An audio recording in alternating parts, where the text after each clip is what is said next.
व्यावसायिक परिचय सुरक्षा सावधानी।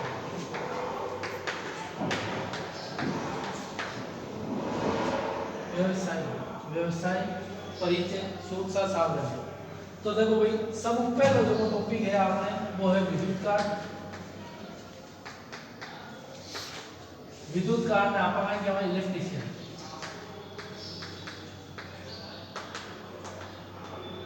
तो विद्युत कार्ड क्या है, विद्युत चालित मोटर उपकरण, उसकी मरम्मत करने वाला, उसकी अनुरक्षण करने वाला एक विद्युत कार्ड कहलाता है। तो लाइट टू जको भी इक्विपमेंट काम करे, फिर सबकी मरम्मत करना, अनुरक्षण, जैसे वैद्युतिक वायरिंग करना, ट्रांसफार्मर का कनेक्शन करना, सिंगल पेज और 3 पेज मोटरों का कनेक्शन करना, पंखा, ट्यूबलाइट, गीजर, ओवन, उनकी मरम्मत करने वाला एक विद्युत कार्ड कहलाता है। तो सेकंड नंबर चीज है ट्रेड रिलेटेड बात करना, परिचय, इंट्रोडक्शन। तो परिचय क्या है, किसी भी ट्रेड की प्रगति, उत्तरोत्तर उन्नति, वहां का कार्य क्षेत्र, वहां के कर्मचारी स्वस्थ हैं या नहीं है, उसके ऊपर निर्भर करते हैं। सेकंड नंबर कंडीशन अपना है बेसिक सुरक्षा रूल। बेसिक सुरक्षा रूल का क्या है, किसी भी ट्रेड या कार्यशाला के अंदर जितने भी प्रशिक्षणार्थी हैं, वहां के कार्मिक हैं, प्रत्येक उपकरण इक्विपमेंट की जानकारी होनी चाहिए, प्लस टूल्स की जानकारी होनी चाहिए, और जो कमजोर कड़ी है उसको साथ में लेके काम करना अपने को, ठीक है, एक दूसरे का सहयोग करना। जो तो है सुरक्षा सावधानियां।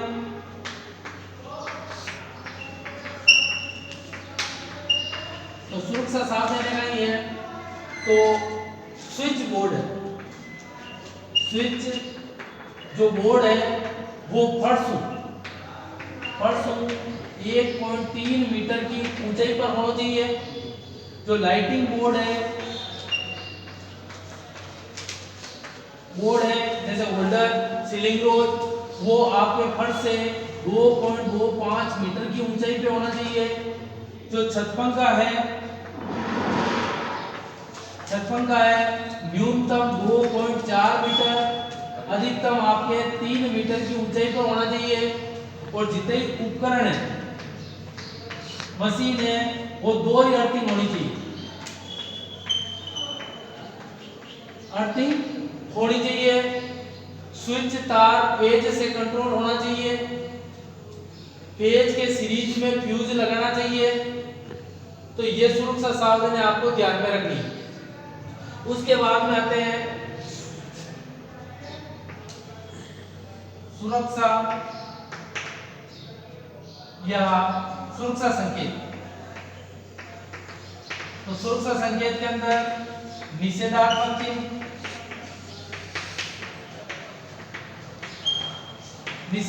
चिन्ह, आकृति इसकी वर्ताकार होती है यानी गोलाकार होती है, लाल रंग की बॉर्डर होती है,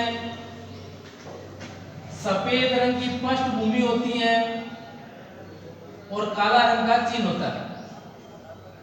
लाल रंग की बॉर्डर, सफेद पृष्ठभूमि पर काला चिन्ह होता है। यह किसी चीज की मनाही के लिए काम में ली जाती है, जैसे यहाँ बीड़ी पीना मना, इधर से जाना मना, इधर व्हीकल ले जाना मना, हर चीज की मनाही के लिए इसका उपयोग किया जाता है। दूसरा है अनिवार्य चिन्ह। अनिवार्य चिन्ह के अंदर आकृति इसकी वर्ताकार होती है यानी गोलाकार होती है, नीली पृष्ठभूमि पर सफेद रंग होता है, नीली पृष्ठभूमि पर सफेद रंग होता है। यह कहता है ये अनिवार्य, जैसे सिर पे टोपी, पैरों में जूते, हाथों में दस्ताने, मुख पे मास्क, कानों में ईयर प्लग, ये होने अनिवार्य। थर्ड नंबर कंडीशन आती है वो चेतावनी। चेतावनी चिन्ह। आकृति इसकी त्रिभुजाकार होती है। पीली पृष्ठभूमि पर, यानी पृष्ठभूमि क्या होती है, पीली पृष्ठभूमि पर काला रंग होता है। ये किसी न किसी खतरे का संकेत होता है, जैसे विद्युत का भय है। चौथी चीज है सूचनात्मक चिन्ह।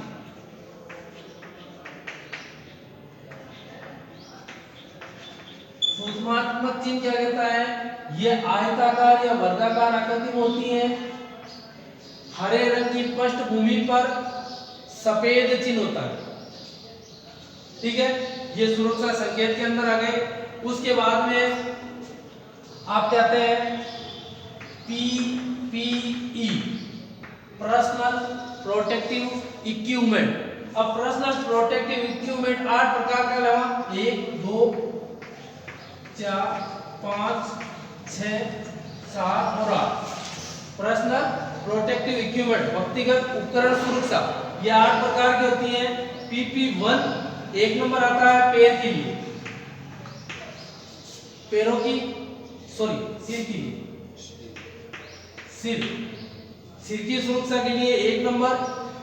PP2 है वो पैर के लिए, पैरों में जूते या चप्पल पहने। PP जो 3 है वो है आपके मुख के लिए। PP4 मुख यानी नाक पे मास्क के लिए हो गया, मुख यानी मास्क के लिए। चलो, जो 4 नंबर कंडीशन आती है वो हाथों के दस्ताने, हाथों के लिए, दस्तानों के लिए। और जो 5 नंबर आता है वो आंखों के लिए, मुख के लिए। ठीक है, और जो 6 नंबर आता है यानी पूरी की पूरी सिर की सुरक्षा, हेलमेट।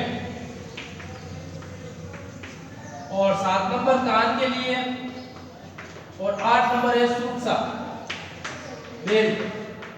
ऊंचाई वाली जगह पे आप काम करते हो वहां पर इसका उपयोग किया जाता है। तो पीपी के बाद में आग के प्रकार,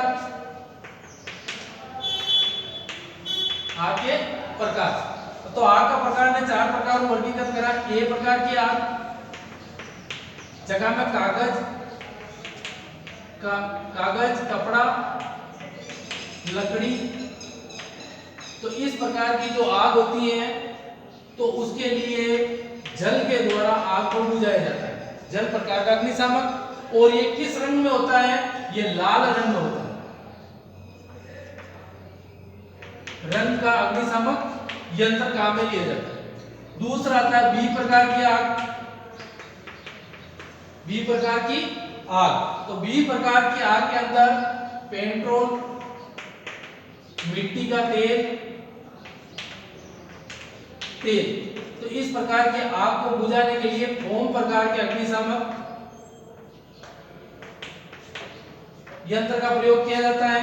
तो इसका जो कलर होता है, अग्निशामक का जो कलर होता है वो क्रीम रंग का होता है। क्रीम रंग का अग्निशामक यंत्र काम में लिया जाता है। सी प्रकार की आग,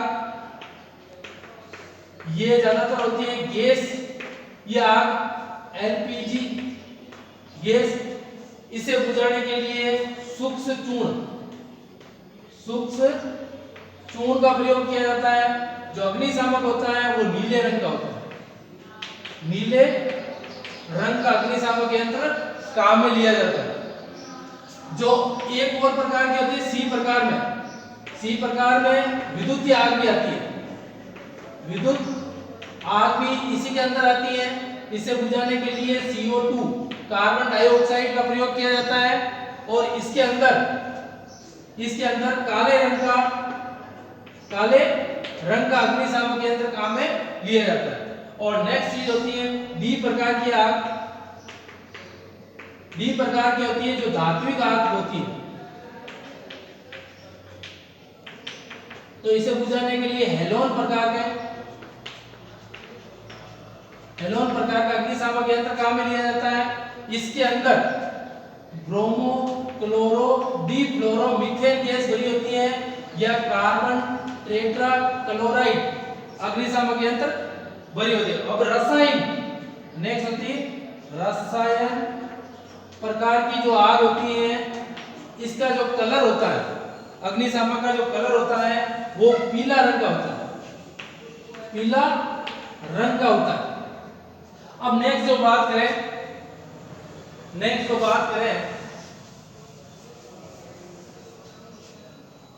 नेक्स्ट के अंदर आग लगने के 3 कारण होते हैं, 3 में से किसी एक चीज को हटा दें तो आग बुझ जाती है। सबसे पहली ईंधन, ऊष्मा, ऑक्सीजन। जलती हुई आग में से ईंधन को हटा दिया जाए तो आग को बुझा दिया जाए, आग बुझ जाती है। या जलती हुई आग पर पानी की बौछार कर दी जाए तो आग बुझ जाती है। जलती हुई आग पर ऑक्सीजन की सप्लाई हटा दी जाए तो आग बुझ जाती है। यानी इन तीनों में से किसी एक कारण को हटा दिया जाए तो आग बुझ जाती है। नेक्स्ट कंडीशन हम लेते हैं प्राथमिक क्रिया या उपचार। प्राथमिक उपचार के अंदर डॉक्टर के आने से पहले जो प्राथमिक क्रिया की जाती है उसको हम प्राथमिक उपचार कहते हैं। प्राथमिक उपचार के अंदर सिल्वेस्टर विधि,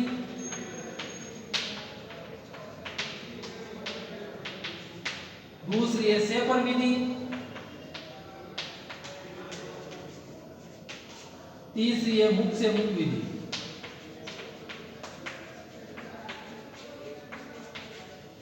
मुख से मुख विधि। सिल्वेस्टर विधि होती है यदि मनुष्य आगे की ओर से जड़ जाए तो उसे पीठ के बल लेटाया जाता है। पीठ के बल लेटा के उसके सीने के ऊपर दबाव लगाया जाता है। जैसे दबाव लगाते हो उसके फेफड़े के अंदर की वायु बाहर निकल जाती है। जैसे दबाव हटाते हो तो स्वस्थ हवा उसके अंदर जाती है। ये क्रिया प्रति मिनट 15 से 16 दफे की जाती है। उसके बाद में आती है शेफर विधि। यदि व्यक्ति पीठ की ओर से जड़ जाए तो उसे उल्टा लेटाया जाता है। गर्दन को एक निश्चित करवट में लेके हाथ को सीधा करके उसके फेफड़ों के ऊपर पीछे से दबाव देते हैं तो फेफड़े की हवा बाहर, दबाव हटाते ही शुद्ध हवा अंदर। तीसरी जो विधि होती है वो मुख से मुख विधि। ये सबसे कारगर विधि है। यानी कुछ समय के अंदर व्यक्ति होश में आ सकता है। जो मूर्छित व्यक्ति है उसके चारों ओर से भीड़ को हटा दिया जाए। उसके बाद उसके मुंह के अंदर पान, जर्दा, तंबाकू जो भी है वो निकाल दिया जाए। नकली दांत है उसे निकाल दिया जाए। फिर जोर से हवा खींच के उसके मुंह के अंदर मारी जाए और मुंह हटा लिया जाए। तो उसके जैसे हवा मारोगे तो उसके फेफड़े फूलेंगे, जैसे मुंह हटाओगे उसकी हवा बाहर निकल जाएगी। ये क्रिया 2 से 3 दफे करते ही ये सबसे कारगर विधि। दूसरी होती है मुख से नाक विधि। यदि कोई व्यक्ति है उसके दांत जकड़ जाए, मुख नहीं खुल रहा है, तो उस समय उसके नाक के अंदर जोर से हवा मारी जाती है और उसके बाद मुंह हटा लिया जाता है। तो ये क्रिया क्या होती है, इमरजेंसी के अंदर ये काम में ली जाती है। तो ये आपके उसके बाद सुरक्षा सावधानी। तो सुरक्षा सावधानियां, प्रत्येक उपकरण को दोहरी अर्थिंग वगैरह ये आपको जानकारी होनी चाहिए। तो बताओ भाई समझ में आए? एड़ो कोई है जो की चीज समझ में नहीं आई? सबके समझ में आ गई? चलो ठीक है।